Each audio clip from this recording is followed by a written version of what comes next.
The EP Podcast.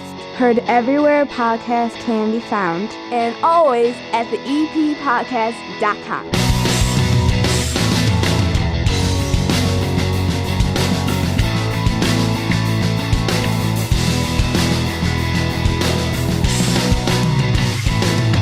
And bellying up to the 9-foot homemade oak bar. Pour yourself a cold one. Chris here. You're in my basement.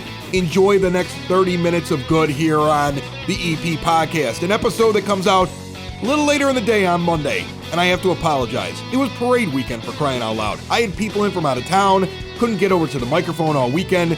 Friday, I kind of kicked off early because I was going over to Open Outcry to drown my sorrows. I had like one of those awful days. We all have one of those days. Like we're just like, it was like middle of the day and I was like, I'm done. I'm frustrated with like everything that's going on around me and I needed a break. And you'll probably hear that vibe when I talk with John Brand later on in this show and he convinces me to join a mug club.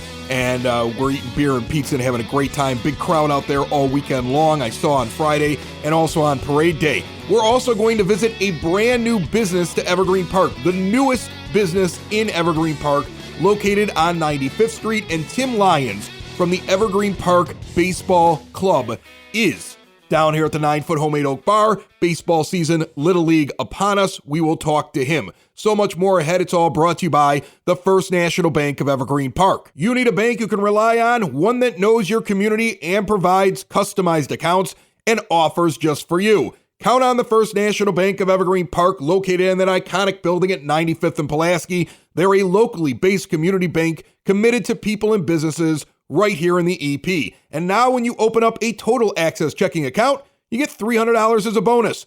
Open an account today at bankevergreenpark.com/totalaccess/EP. $100 required to open. Requirements to qualify. Must use link to apply. Member FDIC. Eating Evergreen Park is one of my favorite things to do. We go out and we check out a place where I can get food and tell you all about them. And we have the newest business in Evergreen Park on 95th Street to visit today. It's called Kesha's Cakes. Let's go.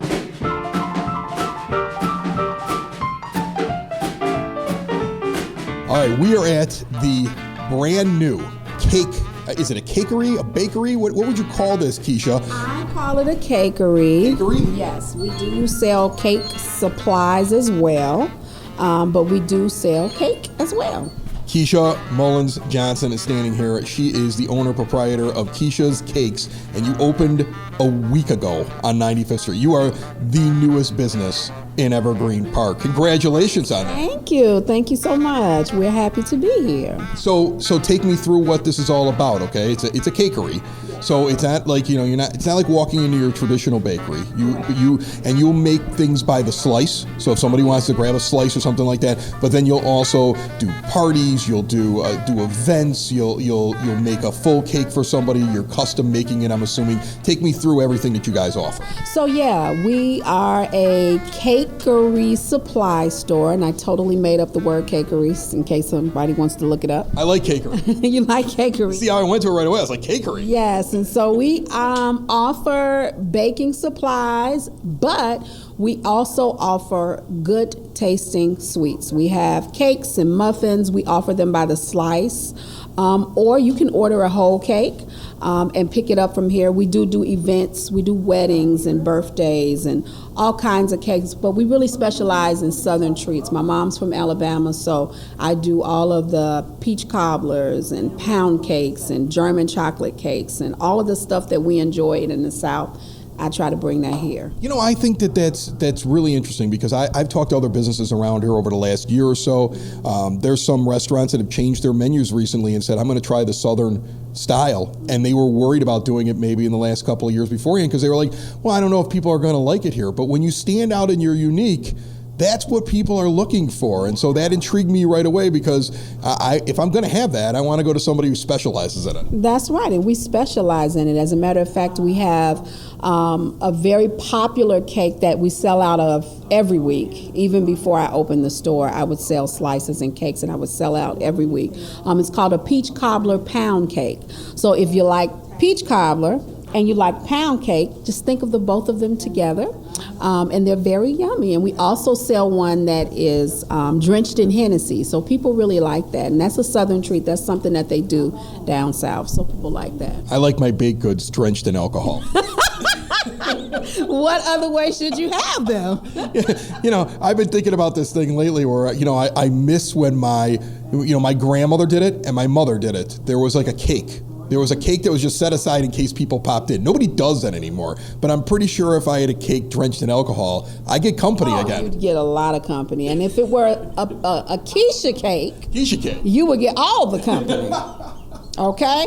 But yes, it is a very tasty treat, and all of our treats are tasty. They're going to make you be in the gym, but every slice is worth it. So you have cake supply things. So explain to me what this is. So this is if somebody also is a baker and they like to make things, and it looks like you even have all the trays. If somebody made something for somebody else and they wanted to deliver it, you're almost like a supply store for other bakers. That is our intention. Once the supply chain lifts up a little more, we're going to have more things that we can sell in terms of bakers. I started as an at-home baker and would have to travel all over the city to get some of these things, boxes and specialty little items that people use that make cake, and they know what I'm talking about, brushes and molds. And so, yes, we do sell those items as well. You can come in and get a cake box, or you can get a cake board and different cake toppers. We have all of that stuff in the store, and hopefully when things lighten up a little bit, we'll have a lot more inventory in terms of that. You're at a big intersection here in Evergreen Park. I mean, you're right here at 99th and Holman. You're right next to the Red Wing Shoe Store. What's the exact address again? 3345 West 95th Street. We're in Unit E. That's awesome, and I think you're going to make a lot of friends around here. There's a few restaurants around here that probably they're going to discover this and they're like, ooh, we want that Hennessy cake on the menu. You might be in like the perfect spot. What is this that I'm standing next to right now? So this is German chocolate cake, and this is a old cake that it's a German chocolate. I mean, like that. I've seen German chocolate cakes before, but that thing is going right to my hips, Kesha. Yes, it is, and it's going to be worth every pound that you're going to gain. This is a German chocolate cake. So every week we have cake specials. Last week we had strawberry shortcake pound cake, we had peach cobbler pound cake, and we had lemon pound cake. We sold out of all of them. That is a special cake right there. That right there, I would imagine it's going to fly off the shelves very, very quickly. Oh, it will. And like these are in the individual things, so these are perfect if somebody wants to come by and try something. But when you do the big cakes, is it something where it's a walk-in and you can get a big cake at the last minute, or is it something they should call ahead and talk to you about? So event cakes, we require 1 week in advance for you to let us know. For wedding cakes and special events, we do charge by the slice like most bakeries. What about my kid's birthday? That event cakes? That's an event cake, but we won't charge you by the slice for that. You can pick a theme, and depending on the size of the cake, we usually charge that way for those type of things. Wedding cakes are a little bit different. And every week on Wednesday, we have a half price hump day. So any sweets we have in the store are half price, and there's always a cake of the week. So this week, the cake of the week is going to be peach cobbler pound cake again. So if you're going to try Kesha's cakes, get here on Wednesday, get it at half price, or come in any day, check out what they have.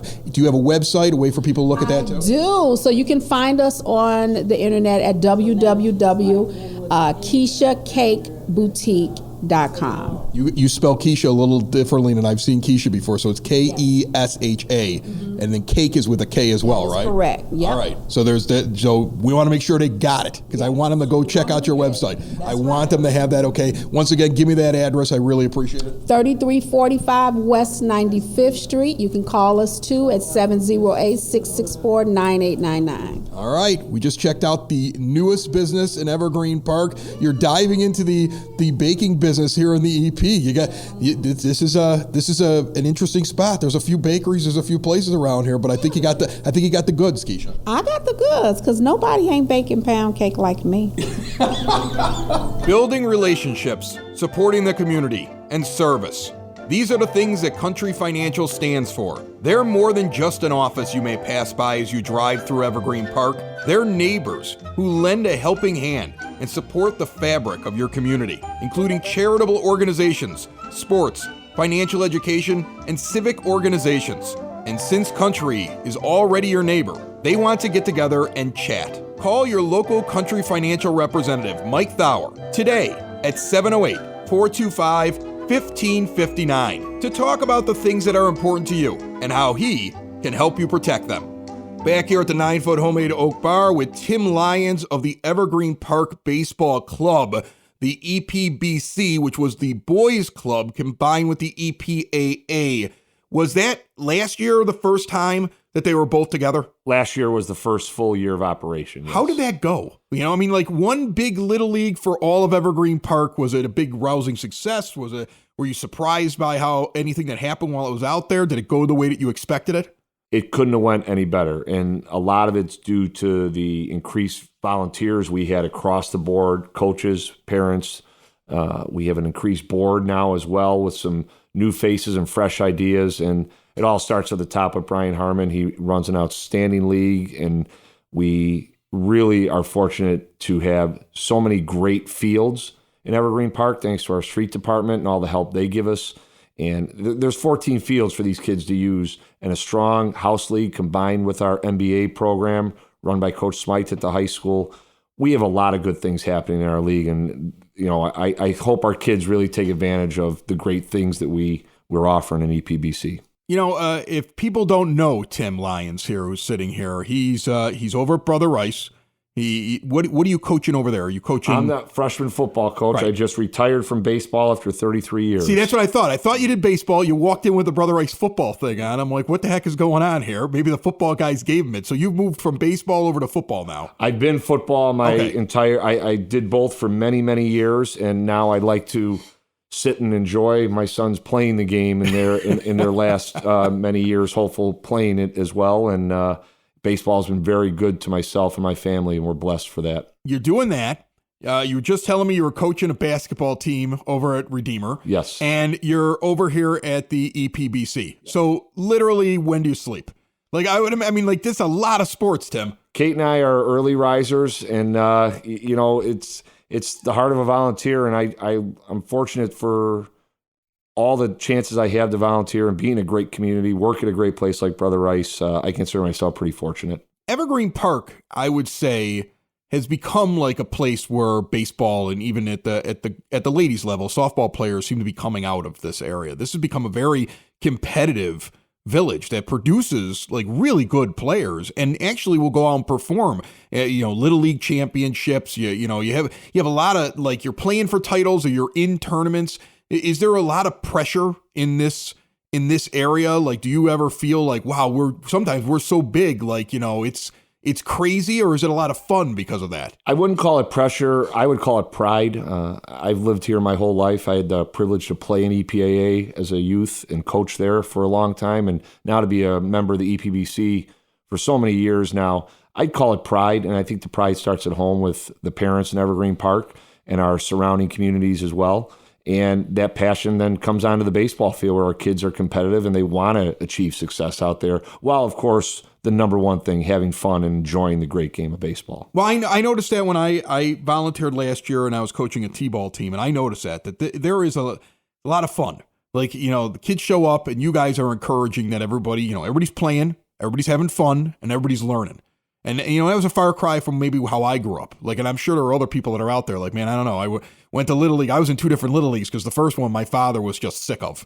Like, we didn't grow up here. I grew up at 80th and Spalding. I was in the city. And I remember he moved me from the one that I was playing, I think it was Bogan baseball, and he moved me to West Lawn baseball because he was like, it's too competitive, and it's like, no, they're not having fun, and you're only getting your 2 innings and batting one time, and you're not really getting a chance to play. And then I went over someplace else and they let me play all the time.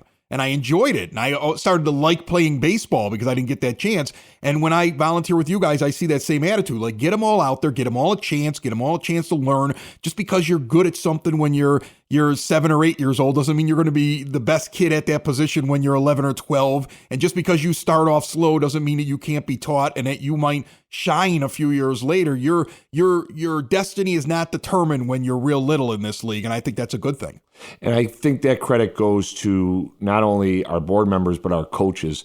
One of the things that we'll stress in our draft, which takes place this Monday, March 14th, at the American Legion Hall, is we want to make sure we get these teams divided as equally as possible so that we don't have a team that runs the table or a team that doesn't get a win. We're looking for all the teams to be competitive, and our coaches do a great job of that, where they're not just going in there to necessarily stack their teams, but to get kids placed on the right team so that everybody has a positive experience playing baseball. Yeah, because nobody enjoys it when you're on the team that just like goes out and gets its butt kicked, right? I mean, and you guys have done a very good job at that. At least I saw it at the level that I was at, and I've noticed it when I walked around and watched other games. It seems as though it's competitive. It's almost as if if you see the standings really out of whack, you feel bad because you realize something might have gone wrong there in the selection process, and you kind of strive to make it so that it's even. Because it is fun when you're in it all year long. It is fun when you know you have a chance every time you go out and play a team. You never want to be like, oh, these guys, they're going to kill us. Like, no kid wants that, especially the coaches, too. After working all day long, they want to show up and get their butts kicked and be like, oh, this is brutal. But it seems like that's a real focal point with you guys. So our board members, as well as our flex and our NBA coaches, will be spread out at each of the various levels of the draft to make sure that, like, hey, if these were necessarily like our top 10 kids, let's make sure they get spread out over 10 teams, for instance. So I think, do a very good job of that, taking care of all the kids, and especially our new coaches, especially who don't know the areas of Evergreen Park, Mount Greenwood, where our kids are coming from. So we want to help those new guys out as well. We are also still looking for a few more managers and coaches at each of the few levels. So if any volunteers are out there, whether you've been a member of either of the past two leagues or you have an itch to coach baseball, we could use you because of our numbers right now. So I'm going to ask you what the most rewarding thing is, but I'm curious, what would be one of the more frustrating things that you probably deal with every year? Is it like the dad that's been working with the kid for 3 months, the kid goes out, strikes out the first time, and he's got to pull him off to the side because it's like he thinks it's like the tryouts for the major leagues and he's 7? Is that always got me? I mean, I hate when that happens. I don't see it very often in your league, but is that one of the more frustrating things, or what? Is there anything that ever gets to you guys where you sit down and go, gosh, it's the same thing every year, and I wish that people just understand it's a game? When I coached at Brother Rice for so long, John Harrison was one of my assistants, and Hap, longtime hitting coach at St. Xavier, Hap told me one of the most pressure-packed situations in baseball is standing in the batter's box. Oh, yeah. And the amount of instruction that I see going on outside the fence of get your hands back and, make sure you're widening your stance or anything like that, or after a kid misses a fastball, like, come on, I think we have to really leave kids alone when they're on those two positions, on the bump, being the pitcher's mound, and in that batter's box, because those are two pressure-packed positions. Another one you hear is, like, you'll hear someone say, throw strikes. It's like, well, what do you think? What do you think he's trying to do? Throw balls or walk a guy? So I think do better. Yes, do better. Leaving kids alone in those two spots, I think, is the most frustrating thing. I mean, they have enough pressure on their back. And the other thing is that I always liked about your league, especially now that it's the one big giant little league, the fact that it touches all 4 quadrants in Evergreen Park. I think that I've said it before on this show. It is weird that we're in such a small community, and yet it almost feels like it's got these dividers. Like, you're over here. I know these people here, but I don't know you. But your baseball league touches all of them. So when I'm in that league, I meet everybody. I meet I meet more people in your league hanging around and meeting parents that live in all different areas of Evergreen Park than I even do when I'm out doing the show, which is crazy because I'm in a public place when I do the show. But the amount of different families that get to know each other and become friends around Little League in the summer. And we also get to show, like you said, the different parts of the community. Like a lot of people don't know that we have these amazing fields at Southwest Elementary that they do a great job with. A lot of people did not know till last year that Northeast School, as well as Kennedy Park, which I always tell people is the original Kennedy Park in Evergreen Park, that surrounds Norris Field. There's 6 beautiful ball diamonds there that our kids can now utilize. And it also opens up people's eyes like, wow, I never knew this was here. And we had both locations, all 3 locations, mind you, packed last year with the return of baseball, post-COVID. So it really opens up Evergreen Park and baseball combined to a lot of people. So it's very rewarding as a longtime member of this community. Is it too late? Is there any possibility, even if you're having the draft on Monday, if somebody's listening to this on Monday morning and you're having your draft Monday night, or they're like, you know what, I just completely forgot about it. Life has been crazy and it's 14th of March already. And, is there any chance? Is there a way still for a kid to show up and get on a team? Absolutely. They just have to send us an email at board@epbaseballclub.com, which is on our website. You can just Google EP Baseball Club and it'll come up. And Brian Harmon, our president, will get back to you as soon as possible, and we will definitely do everything we can to get as many kids playing the great game of baseball that we can. All right, that's Tim Lyons who's sitting down here. This guy is Mr. Baseball. If you don't know it, this is one of your local Mr. Baseballs. Everybody thought when Don Paul's on the show a couple weeks ago that was their baseball star. You may be it with all the different things that you run around and coach, and with the EPBC and everything else like that. I really appreciate everything you do. You do a great job. You and all the other guys that are over there. I don't want to leave anybody out just because you're the guy that's sitting down here at the microphone. But just an excellent job, and I can't wait for another season. Thanks a lot for having me, and go EPBC.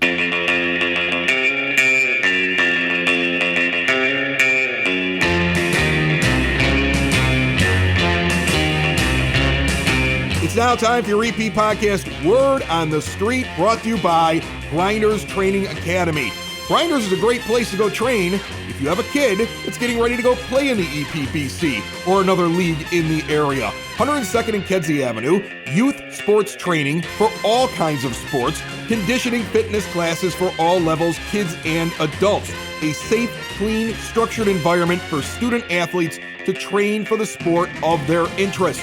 Private coaching available, and coaches can rent their facilities. Learn more at grindersacademy.com. That's grinders with a Z, academy.com. I heard a rumor that there might be a fast food chain that's going to be located right around that area very soon. That might be one of the questions I asked our mayor, Kelly Burke, about. Coming up, you got about a week. I'm already getting questions sent in here. If you'd like to ask a question of the mayor, go to the eppodcast.com, leave a voice message. There's a little area you can do that at, or just leave us a typewritten comment or question or something like that right on the website, and we will get to as many as possible. The Evergreen Park Recreation Department is offering a civilian safety awareness program that is put together by Sabre. Yes, there's actually a company called Sabre. Fans of The Office will know what I'm talking about here. No, they're not a copier company. They are offering this program, a 4-hour class to teach you how to identify and avoid dangerous encounters, discourage an attacker, use verbal commands, and simple self-defense. It's $70 from 9 a.m. until 1 p.m., Saturday the 2nd of April, over at the EP Rec Department. You can register in person right now at the Community Center, 3450 West 97th Street. Registration is open until March the 19th for Rec Department Spring Youth Soccer, ages 4 to 14. Go into the Community Center, same address if you want to register, or give them a call, 708-229-3373. If you ever need a tow or you have a junk car that needs to be purchased and taken away from you, Dreamers Towing and Recovery right here out of Evergreen Park is available 24/7, 365. Give Tony a call, put this number in your phone. You never know when you're going to need a tow, and a local one at that gives you a great price, 773-410-4549. And finally, the American Academy of Pediatrics is having a babysitter's class Saturday, April 23rd. $50 per student, only 10 per class, and you have to register by April the 15th. They are going to teach them everything they could possibly need to know about if they're watching like the neighbors' kids or, their younger siblings. If you have any questions, give Paisha a call over at the youth department, 708-229-3377. That's your EP podcast, Word on the Street, found everywhere podcasts can be found, and always at the EPPodcast.com. A pitcher of beer, a pitcher of beer, let's order another pitcher of beer. That pitcher of beer should come over here. I love that pitcher of beer. I'm going to tell you one of the best parts of my week is when I know I'm going to come in and visit John Brand at Open Outcry at 109th and Western, and I needed it today, John. I did. I had one of those days where it was like noon, and I just looked around and I said, that's it, my week's done. I just had a frustrating week. I'm going to go and I'm going to have some pizza and I'm going to drink some beer. And you saw the look on my face because before you even sat down, you fed me and you gave me beer. You're my hero. Do you feel better? I do. I feel better. Yeah. Open Outcry makes you feel better. Yeah, well, thank you. Yeah, I'm glad you feel better. I'm also trying to clear some things that have been on my plate for the last year or so. Like, I feel like I'm kind of waking up and getting, even though I thought I was in a good flow, now that the world is even more back to normal, I feel like I'm really getting into a flow, and I'm kind of clearing things off my plate. And I had an application that I think you gave me a year ago to join the Mug Club. And I was like, how did I never do this? So I know we've talked a little bit about it before, a long time ago on this program. Dan McCabe, local artist, makes your mugs for you, and you can custom make and custom design your mug. But take everybody a little bit through this club, because I'm signing up today. I'm finally doing this. I know exactly what I'm putting on my mug, and I can't wait. Yeah, well, I'm glad you brought it up. We have a mug club here, and we've had one.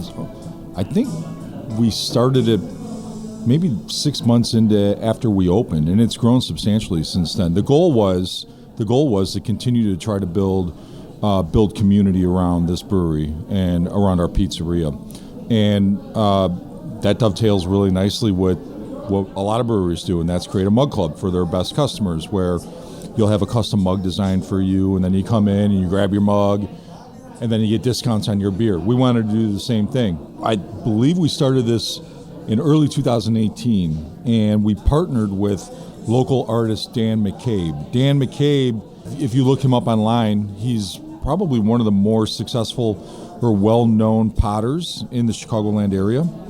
He's also an art teacher at Sandburg High School, and he teaches pottery there as well. He's my neighbor. He lives a couple blocks away from me, and he's I think maybe 10 houses down from the brewery. Dan and I got together and said, hey, let's do a mug club, but let's do the best mug club that we've ever seen. So instead of just doing kind of generic customizations of mugs, with our mug club, when you join, you actually work with Dan. Dan hand spins these mugs in high-end porcelain in his pottery studio and at his house at 109th and Belt.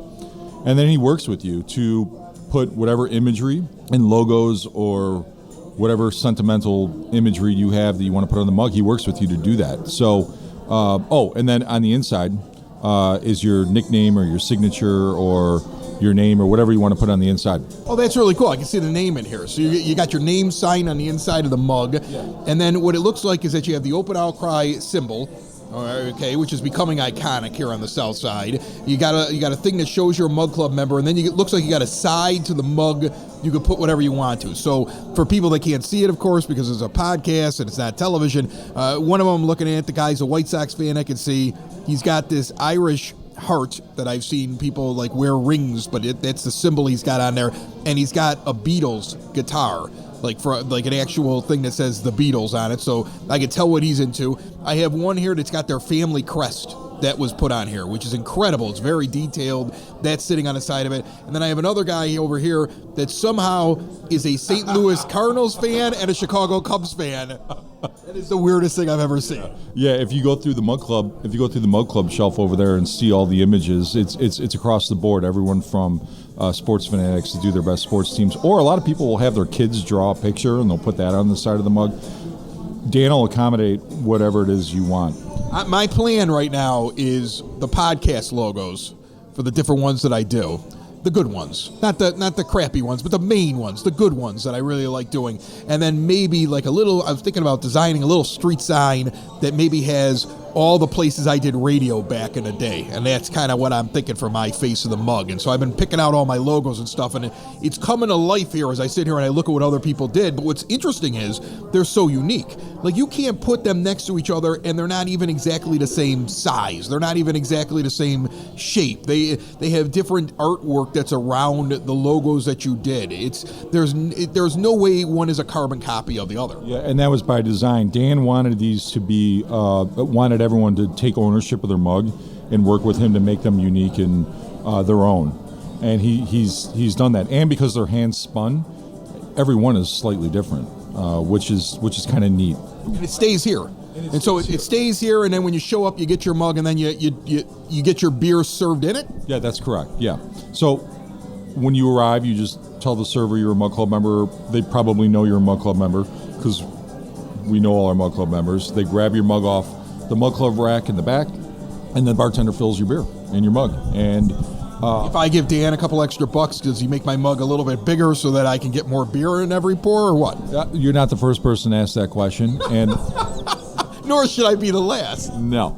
Dan does use a general template. We did design these to give a couple extra ounces over a regular 16-ounce pour. So these things are between 17 and 18 ounces. Same price, or is there a discount? It's a discount. So I'm getting more, I'm paying less. You're getting more, you're paying less. Look at you. Yeah, you're very cost-conscious, smart Southsider. So when I talk about beer, I'm all about getting more and paying less, John. I mean, I love your beer, but in my head, I'm always sitting there thinking, how much did I pay for this, and how do I get more for less money? So there's two. I think there's a lot of breweries have mug clubs. I think there's two things that distinguish us from others. Number one, that is that the quality of these mugs. There's a lot of effort that goes into making these mugs, and a lot of back and forth with the customers. Number two is the cost.